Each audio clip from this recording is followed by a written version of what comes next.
ende i në errësirë, një yll shndriti fuqishëm për të treguar se lindi shpresa.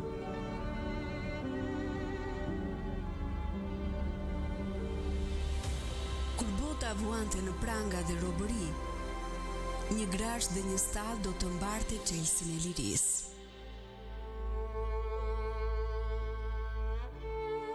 Atje, ku askush nuk e mendonte, do të hapej rruga drejt shpëtimit dhe përjetësisë.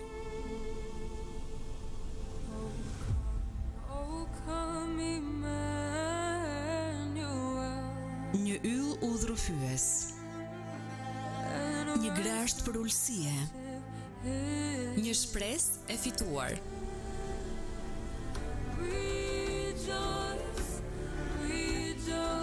Gjatë gjithë muajit dhjetor, përjetimi i Krishtlindjes në Radio Emanuel.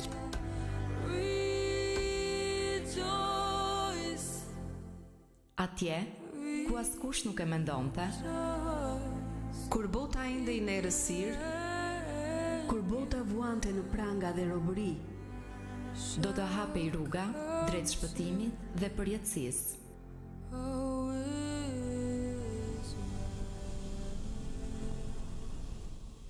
Rikthehemi në studio miq, jemi së bashku drejt për së drejti në valët e Radio Emanuel në 25 ditë Krishtlindje dhe në këtë moment është bashkuar i ftuari për sot Patriot Hoxhaj do të jetë në ditën e sotme për të fokusuar tek një temë shumë e rëndësishme e Krishtlindjes. Përshëndetje, mirë se ke ardhur.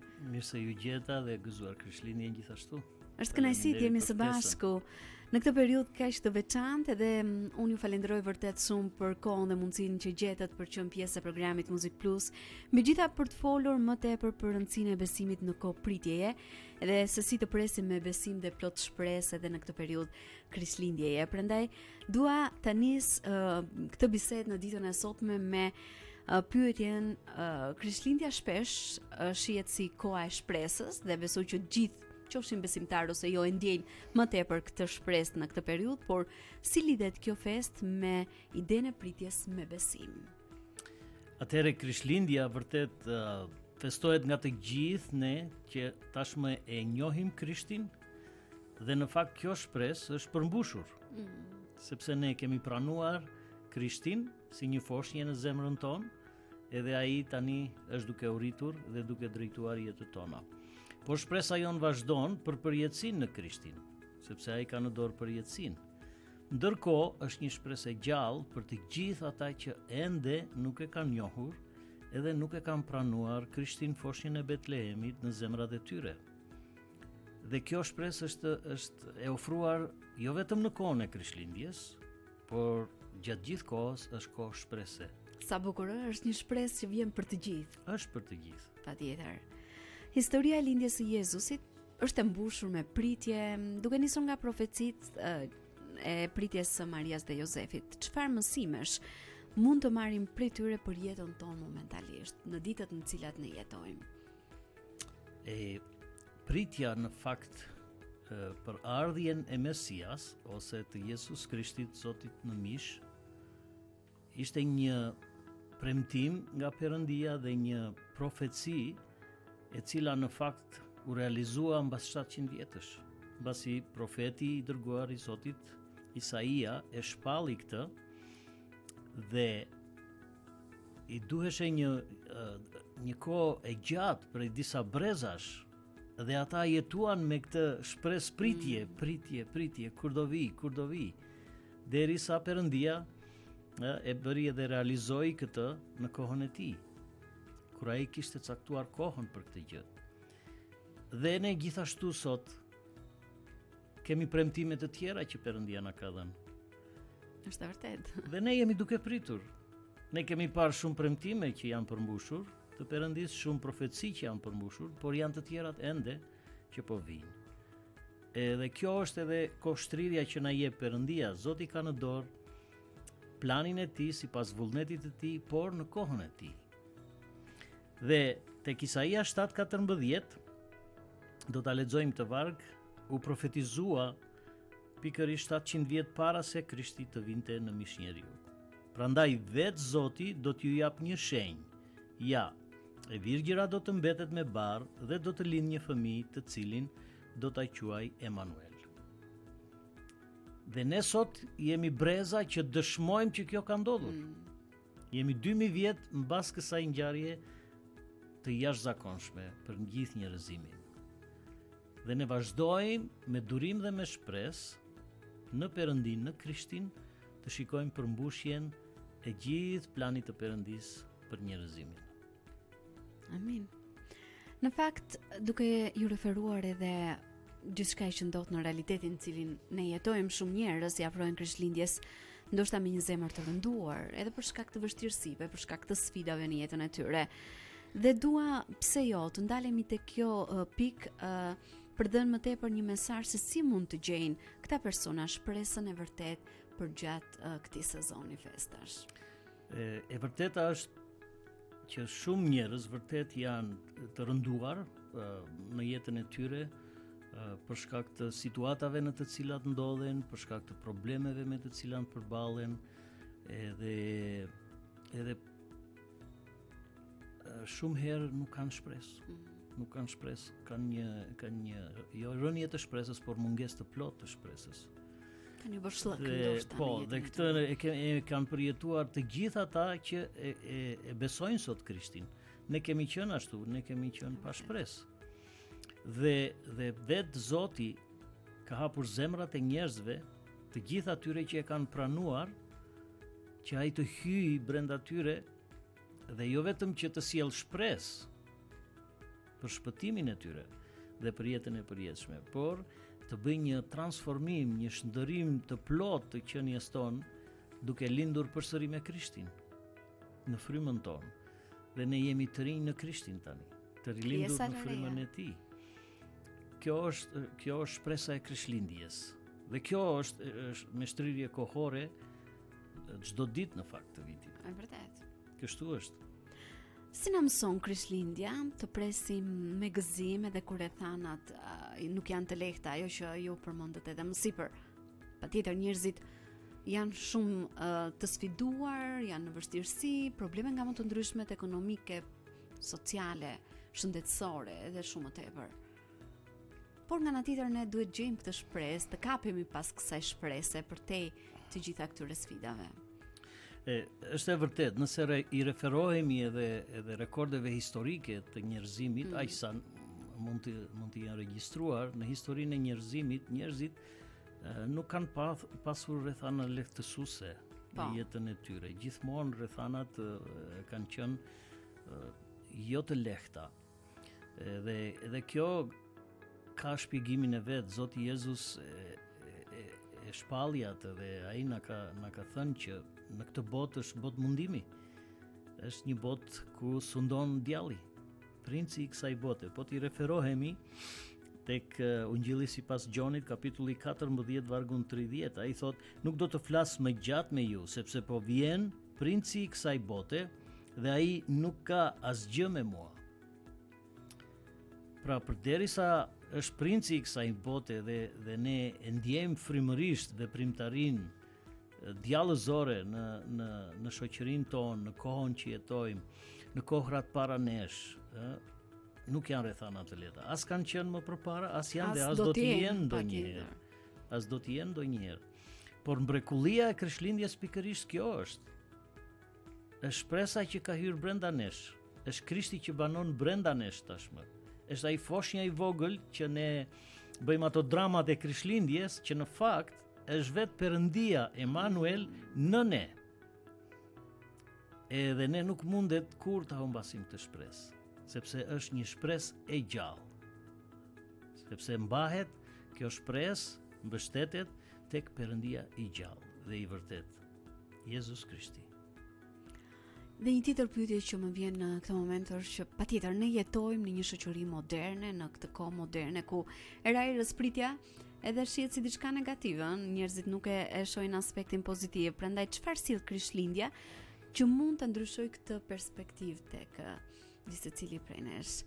Sepse unë dua të përcjellim këto mesazhe patjetër përgjigjur shpresën, gëzimin, jo vetëm në këtë periudhë ku njerëzit ndoshta e kanë më të lehtë, për rrethana të ndryshme t'i afrohen, por e rëndësishme është që ne ta mbajmë këtë gëzim, këtë shpresë edhe përtej kësaj periudhe, gjatë gjithë vitit, çdo ditë të jetës sonë.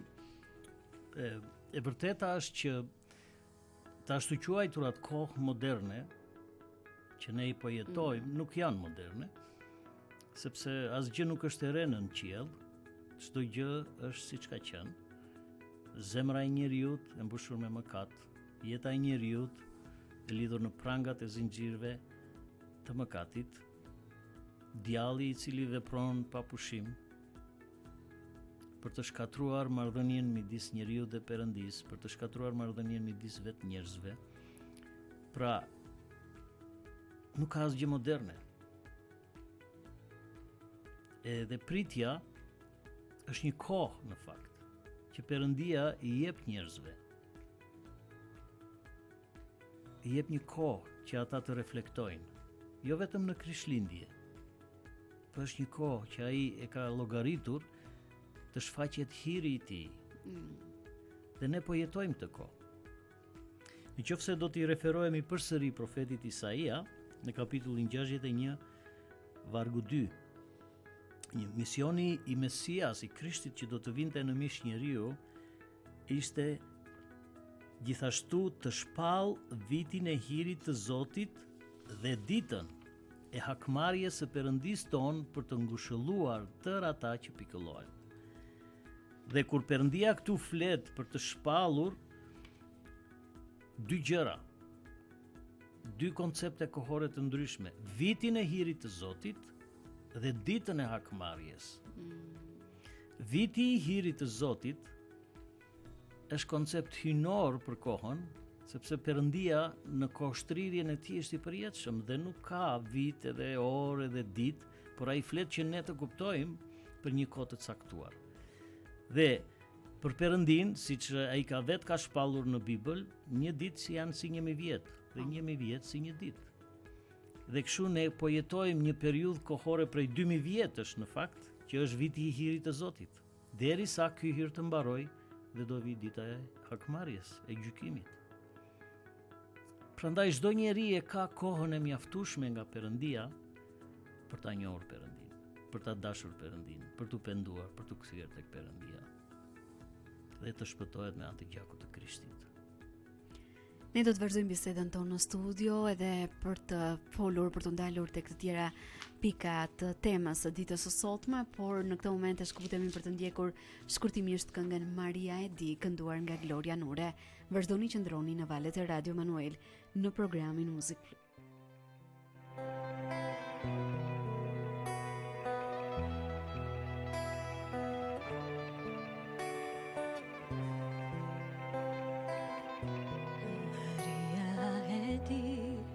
Që fëmija yt një ditë do të ecë mbi ujë. Maria e di që fëmija yt gjithë breza do shpëtojë.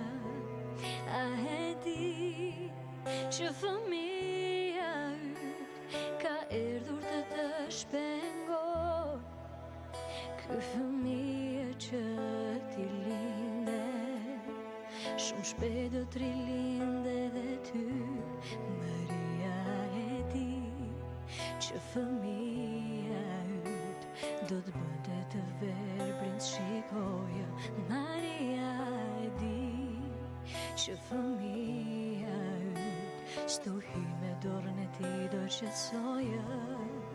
A e di që fëmija yt ka ecur ku engjëjt ecë, kur puthje fëmijën e vogël, puthje fytyrën e Perëndis. O Maria e di.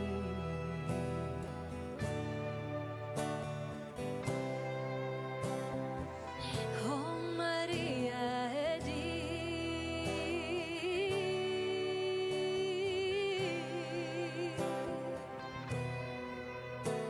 Të verbri do të shojnë, të shurde do të qojnë, të vdekurit do të krije sërisht, të qelet vrapojnë, të pagoje do të thonë, lavdrime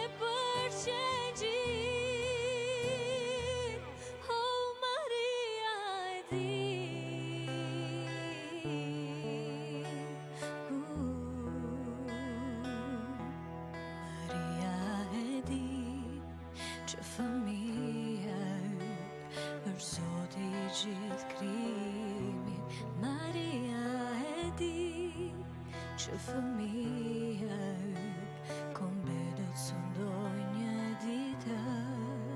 A e di që fëmia yt është qengji i përsosur, ky fëmijë që përqafon është i madhi. Unë jam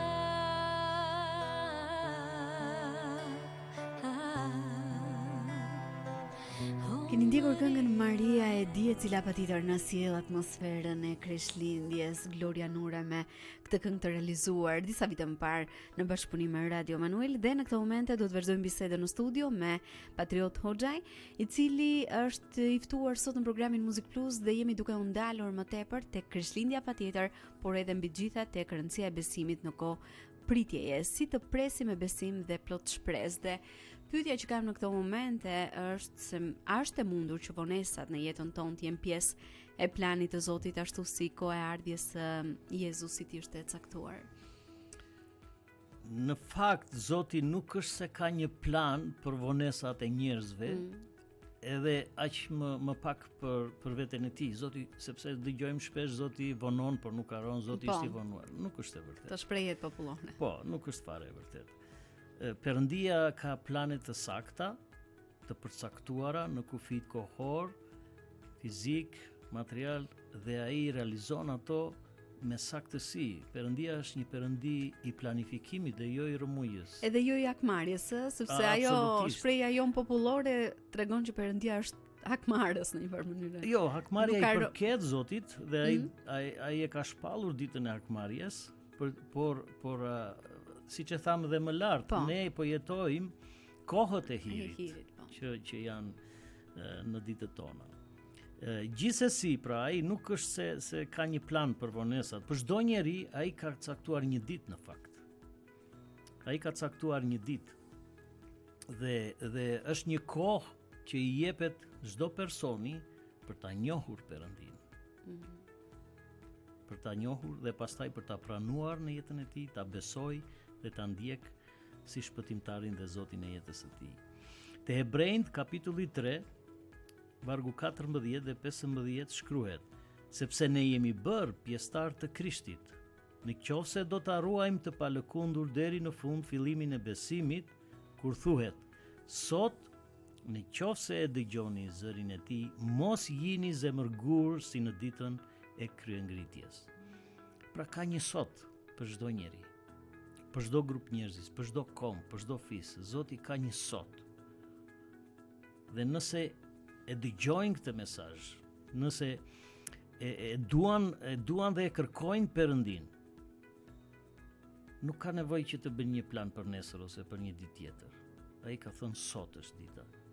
Është momenti, patjetër. Dhe në qofse e dëgjoni zërin e Zotit, sot hapeni zemrën dhe pranojeni. Nuk e di nëse mund të quaj kështu, ndoshta jam gabim, por cilat janë praktika shpirtërore që gjatë periudhës së pritjes në këtë Krishtlindje ndihmojnë patjetër në forcimin e besimit, të shpresës? Veprimtaria shpirtërore e të gjithë shërbëtorëve të Zotit, të cilët e kanë tashmë Krishtin brenda vetes së tyre, brenda jetës së tyre, është një veprimtari që nuk ndalon asnjëherë.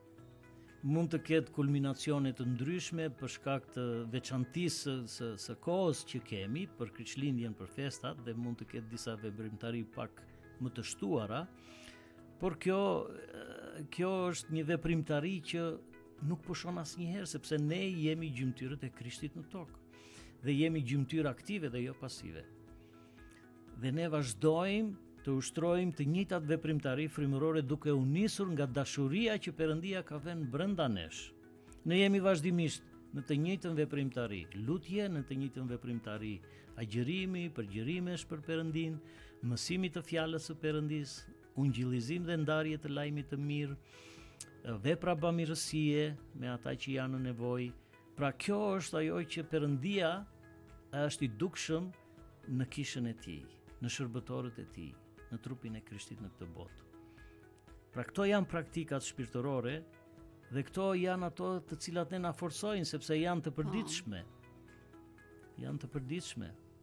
Si mund ta mbajmë fokusin te kuptimi I vërtet I Krishtlindjes, edhe ndoshta kur jemi duke pritur një mrekulli personale, kur jemi në pritje të përgjigjeve, të lutjeve që ne kemi. Vetëm besimtarët edhe ndjekësit e vërtet të Krishtit, shërbëtorët e përullur, janë ata që presin mrekulli mbas mrekullie në fakt në jetën e tyre. Dhe mrekullit janë të vogla, mrekullit janë të mëdhaja. Po është Zoti që I bën ato në jetën tonë. Dhe e gjithë thelbi dhe kuptimi I Krishtlindjes është që ne të vazhdojmë të ecim me mrekulli bërësin brenda nesh, I cili është Jezu Krishti, Perëndia. Dhe duke qenë se pak nga pak po mbrim edhe në fund të bisedës sonë në studio, cili është mesazhi juaj I Krishtlindjes për gjithë ata që janë në një periudhë pritjeje dhe kërkojnë më tepër dritë, më tepër shpresë, sidomos në kohën në cilën e jetojmë. Eksakt, pikërisht ky mrekulli bërës që folëm që parë, erdhi si një foshnje në Betlehem, jo për të banuar në Betlehem, jo për të banuar në ndonjë pallat mbretëror ose diku tjetër në një vend të caktuar. Mrekullia e tij është se ai erdhi për të banuar në zemrat e njerëzve. Emanuel, Perëndia bashkë me ne dhe brenda nesh. Dhe të gjithë ne kemi këtë mrekulli bërës në ne. Mesazhin në fakt për Krishtlindje nuk e japim ne njerëzit. E jep mrekulli bërësi që është në ne. E jep Krishti vet. Dhe ai është mesazhi I dritës dhe I shpresës së gjallë të njerëzimit, duke pranuar Jezu Krishtin e Nazaretit, birin e vetëm lindur të Perëndisë së gjallë në jetën e tyre. Vetëm kështu ai na nxit të pendohemi, të hapim zemrën, ta pranojmë mrekullibërësin në jetën tonë dhe këtë foshë ta lëm të rritet në ne dhe të drejtojë jetën tona në përjetësi. Ky është mesazhi I vërtet I Krishtlindjes. Unë të falenderoj vërtet shumë patriotishe sot në Muzik Plus. Kënaqësi për gjithçka që biseduam së bashku, të uroj gëzuar Krishtlindjen dhe shumë bekime. Faleminderit. Në jetën tënde, në familjen tënde, në shërbesat që ti drejton. Gëzuar Krishtlindjen. Edhe të gjithë ata që na dëgjojnë, vërtet le të marrin një vendim, pra që ta pranojnë pikërisht mrekullinë e Zotit brenda vetes së tyre. Të falenderoj, të uroj një ditë mbarë në vazhdim, ne këtu përfundojmë bisedën në studio. Shkëputemi për të ndjekur një tjetër hapësirë muzikore, vjen kënga Më shumë dashuri, rikthehemi së bashku miq vetëm pas pak.